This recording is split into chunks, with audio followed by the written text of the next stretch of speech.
रामायण में जहां भगवान श्री राम को केंद्र में रखकर धर्म की प्रधानता बताई गई है, वहीं महाभारत में भी श्री कृष्ण ने कर्म को प्रधान बताया है। ये दोनों किरदार तो सबसे प्रमुख है। इन दोनों कालों में उल्लेखित पात्रों का प्रभाव आज भी हमारे जीवन में देखने को मिलता है। रामायण और महाभारत के बीच काफी एक युग का अंतर था, पर यहाँ एक रोचक तथ्य यह है कि कुछ पात्र ऐसे हैं जिनका वर्णन हमें रामायण और महाभारत दोनों कालों में देखने को मिलता है। आज इस वीडियो में हम उन्हीं पात्रों की चर्चा करेंगे। नमस्कार मित्रों, स्वागत है आपका द डिवाइन टेल्स पर। परशुराम। परशुराम जी को भगवान विष्णु का छठा अवतार माना जाता है। वो रेणुका और सप्तर्षि जमदग्नि के पुत्र थे। जब त्रेता युग में सीता के स्वयंवर में रखा गया शिव जी का धनुष श्री राम ने तोड़ दिया था, तब परशुराम क्रोधित हो गए थे। क्रोधित होकर वे श्री राम के पास पहुंचे। इस दौरान उनकी लक्ष्मण और परशुराम जी के बीच तीखा संवाद भी हुआ। तब प्रभु श्री राम ने संयम का परिचय देते हुए बड़े ही विनम्रता पूर्वक उन्हें समझाया था। जब परशुराम जी को यह ज्ञात होता है कि प्रभु श्री राम विष्णु जी के अवतार हैं, तो वो अपना सुदर्शन भी राम जी को देकर वहां से लौट जाते हैं। वहीं महाभारत काल में भीष्म, द्रोणाचार्य और कर्ण के गुरु परशुराम ही थे। उन्होंने कर्ण को श्राप भी दिया था। महाभारत काल में परशुराम और भीष्म पितामह के बीच युद्ध भी हुआ था, जिसमें भीष्म जीत गए थे। जामवंत। जामवंत को ऋक्षपति भी जाना जाता है। रीछ का अर्थ भालू होता है। पौराणिक कथाओं के अनुसार भालू की आकृति वाले जामवंत एक दिव्य पुरुष थे, जिन्हें स्वयं ब्रह्मा ने इस धरती पर भेजा था। रामायण में श्री राम की सेना में हनुमान जी, सुग्रीव, अंगद के साथ ही जामवंत भी एक प्रमुख भूमिका में थे। रामायण के सुंदरकांड की शुरुआत में हनुमान जी इस बात के लिए आशंकित थे कि वे माता सीता की खोज के लिए समुद्र पार करके लंका जा पाएंगे या नहीं। उस वक्त जामवंत ही थे जिन्होंने हनुमान जी को उनकी अपार शक्तियां याद दिलाई थीं। इसके बाद ही हनुमान जी ने समुद्र पार किया और लंका में माता सीता की खोज की। महाभारत के एक प्रसंग में श्री कृष्ण और जामवंत का भीषण संग्राम हुआ था, जिसमें श्री कृष्ण की जीत हुई थी। तब जामवंत ने अपनी पुत्री जामवंती का विवाह श्री कृष्ण से कर दिया। दुर्वासा। ऋषि दुर्वासा भगवान शिव के अवतार हैं। यह ब्रह्मदेव के मानस पुत्र अत्रि और उनकी पत्नी अनसुईया के पुत्र के रूप में जन्मे थे।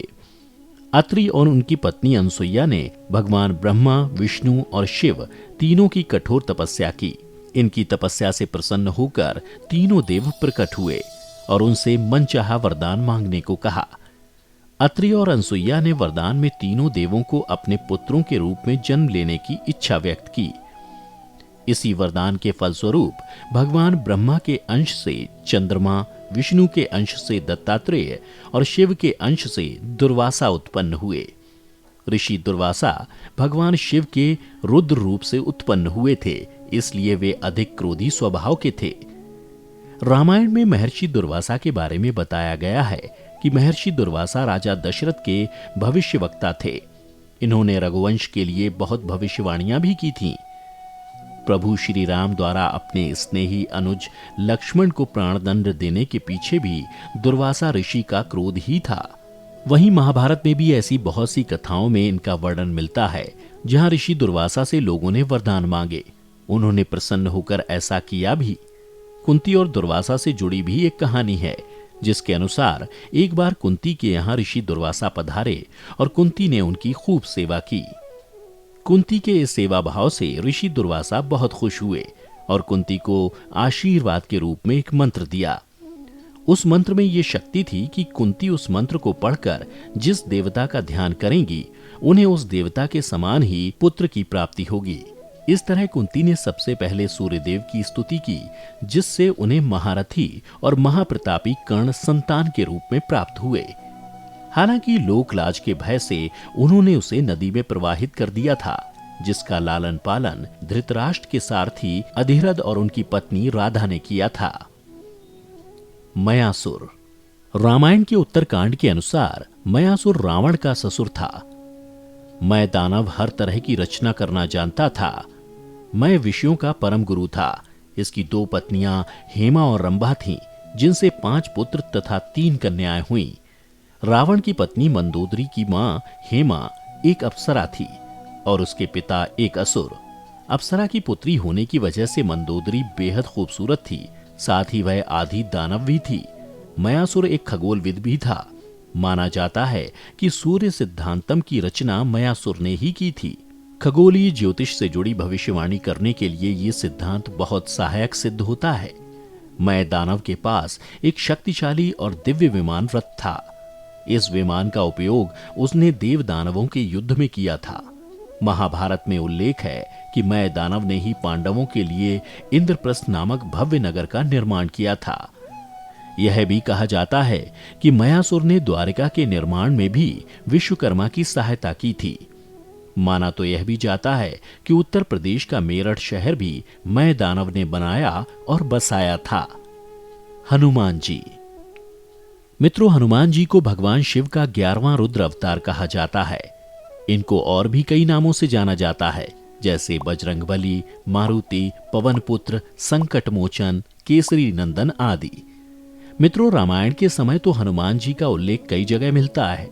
विशेषकर तुलसीदास द्वारा रचित रामचरितमानस के सुंदरकांड में इनका वर्णन तो आम जनमानस में काफी लोकप्रिय भी है, क्योंकि इन्होंने राम जी की उस वक्त काफी सहायता भी की थी। महाभारत में भी हनुमान जी का जिक्र है। द्वापर युग में जिस समय पांडवों का वनवास काल चल रहा था, उस समय भीम को अपनी शक्ति पर काफी घमंड हो गया था। भीम के घमंड को तोड़ने के लिए वृद्ध वानर के रूप में हनुमान जी भीम से मिले थे। इसके पीछे एक छोटा सा प्रसंग है जो इस प्रकार है। एक बार की बात है, वन मार्ग में जिस रास्ते से भीम जाने वाले थे, वहां हनुमान जी पहले ही आ जाते हैं और चलते हुए भीम का पैर हनुमान जी की पूंछ पर पड़ जाता है। भीम उनसे कहते हैं, आप अपनी पूंछ हटा दीजिए। तो हनुमान जी बोलते हैं कि तुम खुद इतने बलशाली हो, खुद ही हटा लो। पर भीम अपनी पूरी ताकत लगा देने के बावजूद भी पूंछ को हटा नहीं पाते। इसके बाद भीम को समझ आ जाता है कि यह कोई साधारण वानर नहीं बल्कि हनुमान जी हैं, और ऐसे भीम को अपनी ताकत पे जो घमंड था वो टूट जाता है। हालांकि कहीं कहीं तो इस बात का भी उल्लेख है कि भीम और हनुमान जी दोनों भाई थे, क्योंकि दोनों ही पवन देव के पुत्र थे। तो मित्रों, आपने देखा कि इन सब पात्रों का उल्लेख हमें कई युगों में मिलता है। उम्मीद करते हैं कि आपको हमारी आज की ये वीडियो पसंद आई होगी। अगर कुछ समझ आया हो तो नीचे कमेंट करके अवश्य बताएं और वीडियो को लाइक करें, शेयर करें, और ऐसे ही आध्यात्मिक और धार्मिक जानकारी के लिए हमारे YouTube channel the divine tales को सब्सक्राइब करना ना भूलें। फेसबुक पर देखने वाले लाइक करें हमारा फेसबुक पेज।